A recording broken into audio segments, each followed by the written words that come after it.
Соблюдение санитарных норм остается актуальным и по сей день. Несмотря на улучшение эпидситуации по стране, продолжают выявлять новые случаи заболевания. Так, 28 августа коронавирусом и внебольничной пневмонией заболели 128 человек. И за сутки летальных случаев от коронавируса не выявлено. Подробнее об эпидситуации в стране расскажет Кундус Кадатаева.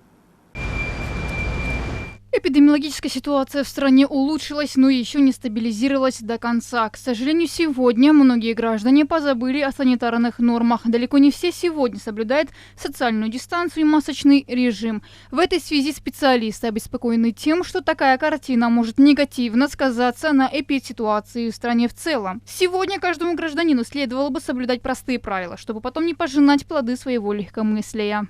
Несмотря на многочисленные рейды, этот вопрос остается опять-таки востребованным, и поэтому еще раз призыв соблюдать масочный режим, дистанцироваться, приучать к этому наших детей и смотреть и быть ответственным за здоровье наших родственников, близких и детей. Пока специалисты призывают людей быть осторожными, в стране продолжают выявлять новые случаи заражения. По результатам проведенных анализов в Кыргызстане за сутки было выявлено 128 случаев коронавируса и внебольничной пневмонии. Из них 47 случаев коронавирус и 81 случай пневмония. Из всех новых выявленных случаев в Бишкеке 18, в городе Ош 3, в Чуйской области 12 новых случаев, в Ошской области 14, в Таласской области 6 случаев, в Нарынской области 3, в Высокойской области 24, в Джалабадской области 27 и в Баткенской области 21 случай.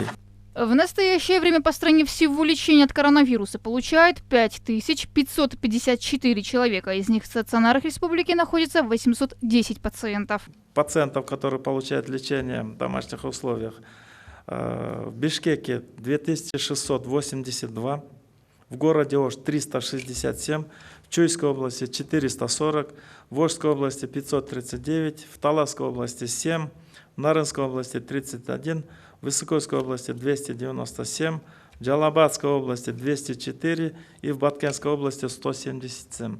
Отметим, что за минувшие сутки летальных случаев от COVID-19 не выявлено. Кундус Кадатаева, Раскельдек Кукульбеков, ЛТР, Бишкек.